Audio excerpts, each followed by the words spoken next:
RPC Radio. A esta hora conversamos con el doctor Miguel Ángel Cañizales, exministro de Educación. Exministro, gracias por acompañarnos en estas jornadas de noticias. Importante hablar de educación. Y me gustaría iniciar por preguntarle, exministro, la radiografía que usted hace. Ya han pasado varias semanas desde que inició pues, este nuevo periodo escolar y vemos escenas tristes, por ejemplo, algunos docentes, incluso padres de familia y los propios estudiantes de diferentes partes del país, ya no solamente de aquí de la ciudad capital, realizando algún tipo de protestas, de observaciones al Ministerio de Educación sobre temas de infraestructura, el tema de nombramiento de docentes. Su análisis, exministro, bienvenido. Sí, muchas gracias por la entrevista. Estamos viviendo posiblemente uno de los problemas educativos más fuertes de la historia de Panamá.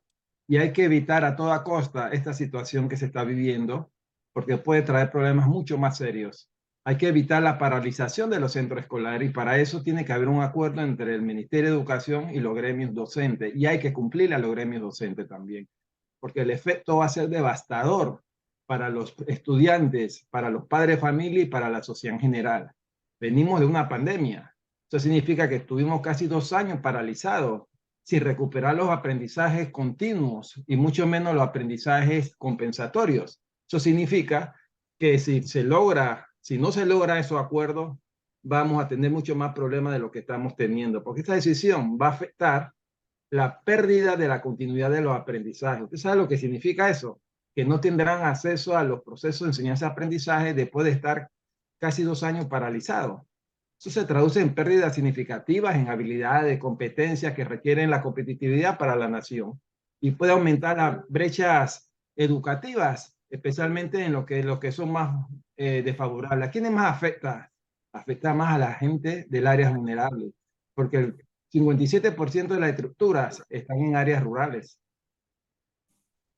Sí, exministro, precisamente sobre ese tema, le mencionaba que son varias aristas, ¿no? Por una parte, los propios estudiantes, la comunidad educativa de diferentes escuelas que están pidiendo, por ejemplo, que concluyan trabajos, el tema de infraestructura. Ahora está la situación de diferentes gremios magisteriales donde están exigiéndole no solo a las autoridades educativas, sino del Ministerio de Economía y Finanzas que les cumpla con los pagos. Y usted tuvo en su momento a cargo de este ministerio tan importante. Si quisiera, si podemos hacer el ejercicio de por qué se atrasan tanto esos pagos. Hay docentes que aún no han recibido ese salario, son varias quincenas y hace algunas semanas analizábamos en conjunto con la población que pues, las personas trabajan para recibir un salario y que no hay bolsillo que aguante tanta demora. ¿Por qué tanto el atraso, hablando ya, no sé, en términos administrativos, de burocracia? ¿Por qué tanta demora? Mira, son por los procesos de burocratización que se tienen. No se justifica tanto tiempo de atraso para que un docente, nadie trabaja gratis, todo el que trabaja es porque tiene una necesidad y debe cumplir con compromiso.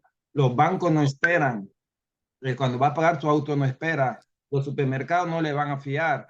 Entonces, el problema es que tenemos que prestarle mucho más atención y automatizar las funciones vitales. Tenemos que entrar al proceso de digitalización. Es decir, cuando se le va a pagar a los profesores, debe haber una planificación y debe haber todo un equipo que vea eso, pero hay mucha improvisación y también hay personas inhumanas que no le prestan atención a ese aspecto. Sin embargo, yo creo que hay que iniciar de una vez ya por todas, acabar esto y hay que cumplir a los gremios. Hay que evitar cualquier situación conflictiva en un momento como el que estamos viviendo, porque los gremios requieren su dinero, pero también ellos tienen que cumplir con una condición. Yo creo que tiene que haber un llamado y la sociedad tiene que involucrarse en este tema y no dejarlo solamente al Ministerio de Educación ni al Ministerio ni a los gremios. Porque créanme que la pobreza extrema se concentra mayor parte en las comarcas indígenas. Estoy hablando de Darién, estoy hablando de Boca del Toro, estoy hablando de Veragua. Y los porcentajes superan el promedio nacional. ¿Dónde están los casi 125,000 estudiantes que no se matricularon?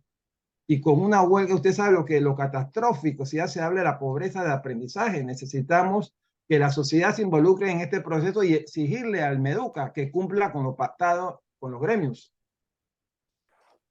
Ahora, ¿sería eso, exministro, un desastre desastroso abocarse a una huelga en estos momentos? Sería lo más desastroso después de la pandemia que ocurriría. debido a lo que le acabo de explicar. No Sí. estamos logrando los aprendizajes continuos, estamos iniciando. Eso tiene varios tipos de afectación. Y una de las afectaciones más grandes que podemos tener nosotros en relación a todo eso es el aspecto psicológico, el estrés y la incertidumbre que viven los estudiantes. Eso afecta la población en general. Eso afecta la economía también, y más a los más pobres. Tienen una serie, afecta la calidad de los aprendizajes, afecta a los días de clase que tanto hemos insistido, que dice que se subió a 200 días de clase. Yo creo que perdimos una gran oportunidad. Debimos haber subido los días de clase a 215, 220 días de clase. Hay demasiados días libres en Panamá, y es un problema de emergencia nacional como el que estamos viviendo. Tenemos que empezar a reenfocar el sistema y la calidad de la educación. Insisto, no debería haber huelga, no la justifico, a pesar que comprendo la situación de los gremios que no se le ha cumplido. Sí, profesor, precisamente en otras intervenciones que hemos tenido la oportunidad, ¿no?, de conversar con usted, cuando menciona del tema de la cantidad de días perdidos, que de repente sería ideal aumentar los días de clase, hay quienes señalan que en nuestra realidad educativa eso no funcionaría, que no es tanto el tema de cantidad o calidad, profesor Cañizales.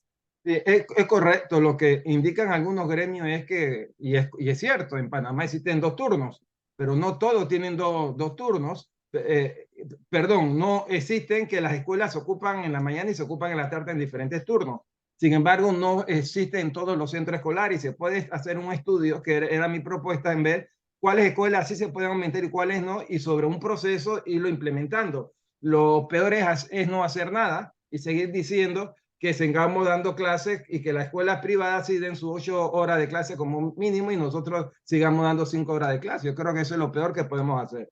Hay que buscar una alternativa si queremos tener calidad de la educación, o estamos condenando a nuestros jóvenes, niños y niñas, a no tener un futuro en esta nación. Por acá, profesor, nos escriben y nos señalan que están atentos, ¿no?, a esta conversación. Nos señala que cuando usted fue ministro demoraban 7 meses en pagar, que se le hizo incluso una huelga por no pagar también. No, eso no es correcto. Cuando nosotros iniciamos, sí se demoraban no 7 meses, se demoraba a veces hasta más, pero se automatizaron las funciones vitales. Inclusive en los nombramientos que se hacían en los centros escolares demoraban alrededor de 8 meses los concursos, y se automatizó y se pudo disminuir.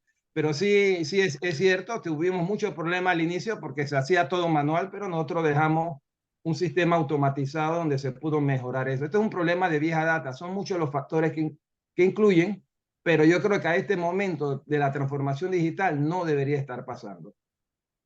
Sí, exministro, aprovechar esta conversación también para seguir preguntándole a usted en medio de esta explicación. Usted mencionaba el tema de pobreza de aprendizaje. Ya hemos escuchado ese término en otras intervenciones también, quienes están muy preocupados por esa calidad de educación en el país. ¿Podemos ahondar un poquito más cuando habla de pobreza de aprendizaje? ¿A qué exactamente se refiere? Cuando el Banco Mundial y los organismos internacionales acuñan este concepto después de la pandemia, se están refiriendo es que en este momento tenemos un proceso de escolarización. Lo que antes habíamos surgido y superado, estamos retrocediendo. Y ese es uno de los temas más difíciles. 3 de cada 10 estudiantes están en la media. ¿Dónde inician los problemas en la educación? En los nudos gordianos, cuando van de preescolar a primer grado, cuando van de sexto grado a premedia, cuando van de premedia a la media, cuando van de la media a la universidad. Esos son los temas que se están afectando en este momento y tenemos que estudiar, porque nosotros tenemos un porcentaje muy alto de estudiantes que no logran aprender a leer los que están en tercer grado, ¿no? Y cuarto grado, ese es producto de la falta de clase. El 52% se gradúa sin comprender lo que lee. Entonces, todo a eso se refiere la pobreza de aprendizaje. Son indicadores de calidad que se han ido disminuyendo debido a todos estos procesos que se están dando en el país y en el mundo. Sí, profesora, por ejemplo, cuando nos encontramos con esa realidad de niños de tercer grado que no saben leer ni escribir bien, ¿es responsabilidad o es el tema por la falta de clases o hay otros factores también que han cambiado y que han afectado a estos estudiantes? Son muchos los factores son multifactoriales o multidimensionales que pueden afectar en un momento dado el aprendizaje de la lectura. Pero eso se puede deber a la didáctica, a la metodología que se está utilizando, pero parece ser que en Panamá, no voy a hablar de otros países, tenemos problemas cuando los estudiantes van de preescolar. La cobertura que tenemos en preescolar se dice que es muy buena, pero no es tan buena, porque cuando usted divide niños de 4 años y niños de 5 años, tenemos un problema grandísimo, no logramos ni el 50% de cobertura. Donde más cobertura tenemos es en primaria. Estamos hablando de un 106%, porque nosotros logramos la universalización de la escuela primaria. Pero el tema radica es en la calidad. ¿Cómo vamos a hacer para que nuestros estudiantes tengan calidad?